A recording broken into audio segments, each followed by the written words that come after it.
السلام علیکم ورحمۃ اللہ وبرکاتہ۔ امید کرتا ہوں تمام ناظرین خیریت سے ہوں گے۔ ہمارے یوٹیوب چینل میں خوش آمدید۔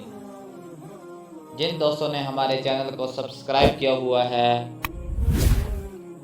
ویل اینڈ گڈ، اور جن دوستوں نے ہمارے چینل کو سبسکرائب نہیں کیا ان سے گزارش ہے ہمارے چینل کو سبسکرائب کیجئے، ویڈیوز کو لائک کیجئے اور اپنے دوستوں کے ساتھ شیئر کیجئے۔ بیل آئیکن کو پریس کیجئے تاکہ نیکسٹ میں جو ویڈیو اپلوڈ کی جائے اس کا نوٹیفیکیشن آپ کو فوری طور پر مل سکے۔ آتے ہیں ویڈیو کی طرف۔ آج ہم بیان کریں گے کہ اللہ تعالیٰ نے سورۃ حدید میں کون کون سے احکامات نازل کیے ہیں۔ سورۃ حدید جو کہ 27ویں پارے میں موجود ہے، مدنی سورت ہے۔ اس کی آیات کی تعداد 29 اور رکوع کی تعداد 4 ہے۔ اس سورت کی آیت نمبر 25 میں الحدید کا لفظ آیا ہے، اسی مناسبت سے اس سورت کا نام الحدید رکھا گیا۔ حدید لوہے یا سٹیل کو کہتے ہیں۔ لوہے کے منافع اور فوائد ہر دور میں مسلم رہے ہیں۔ لوہے کو طاقت و قوت اور مضبوطی کا ایک بڑا مظہر سمجھا جاتا ہے۔ آیت نمبر 1 سے 10 تک غلبہ حق کے لیے ایمان و نفاق یہ بیان کیا گیا ہے۔ اس کائنات کی ہر شے اللہ کی تسبیح کر رہی ہے اور دعوت دے رہی ہے کہ انسان بھی اسی کی بندگی کریں۔ وہی عزیز حکیم ہے، وہی مالک ہے، وہی قادر ہے، وہی اول ہے، وہی آخر ہے، وہی ظاہر ہے، وہی باطن ہے، وہی ہر شے کا عالم ہے، وہی کائنات کا خالق ہے۔ رات اور دن کا نظام اسی کے قبضہ میں ہے۔ بارش وہی برساتا ہے، زمین سے پھل پھول وہی پیدا کرتا ہے۔ تم جہاں ہو وہ تمہارے ساتھ ہے، دل کے راز وہی جانتا ہے۔ پس لوگوں، اللہ پر اور اس کے رسول پر ایمان لاؤ اور اس کے دیے میں سے خرچ کرو۔ اللہ تعالیٰ نے قرآن مجید میں اپنے بزرگ بندوں پر اس لیے اتارا ہے کہ تمہیں اندھیروں میں سے نکال کر روشنی میں لے آئے۔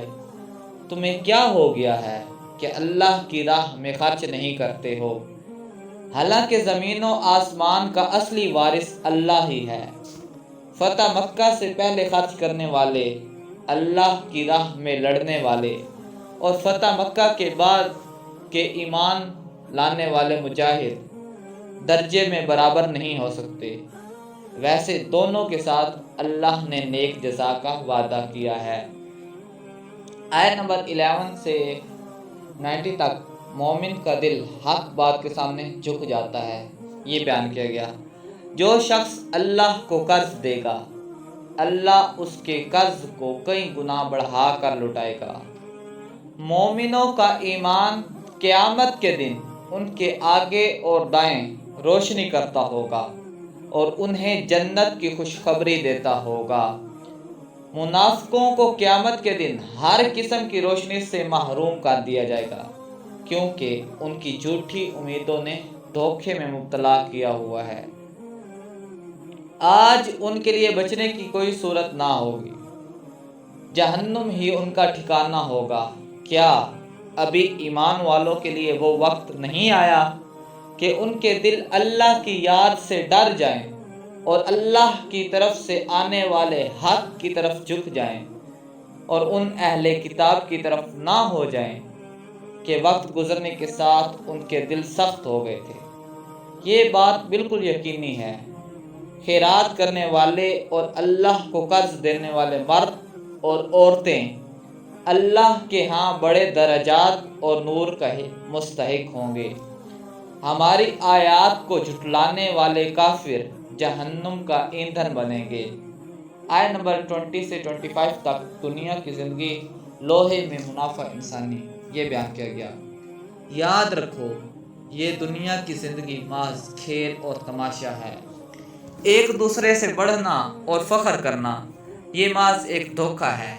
آخرت میں عذاب بھی ہے اور مغفرت بھی۔ اے لوگوں، مغفرت اور جنت کی طرف ایک دوسرے سے آگے بڑھنے کی کوشش کرو۔ جو مصیبت بھی آتی ہے وہ پہلے سے لکھی ہوئی ہے، افسوس نہ کرو۔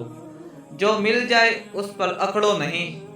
ہم نے رسولوں کو واضح دلائل کے ساتھ بھیجا، پھر کتاب اتاری اور ترازو بھیجا تاکہ لوگ انصاف کو قائم کریں۔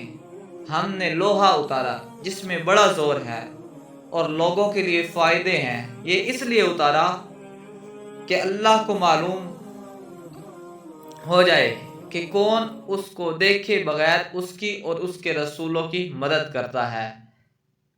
رہبانیت یعنی کہ ترک دنیا، اسلام نہیں۔ یہ آیت نمبر 26 سے 29 تک بیان کیا گیا۔ سورت کے آخر میں حضرت نوح علیہ السلام اور حضرت ابراہیم علیہ السلام کا ذکر فرمایا کہ ہم نے انہیں نبوت دی اور ان کی اولاد میں بھی نبوت جاری فرمائی۔ پھر ان کے بعد کئی اور رسول تشریف لائے۔ پھر عیسیٰ علیہ السلام کی بعثت ہوئی۔ وہ اہل ایمان کے لیے انتہائی نرم دلی اور مہربانی کے حامل تھے۔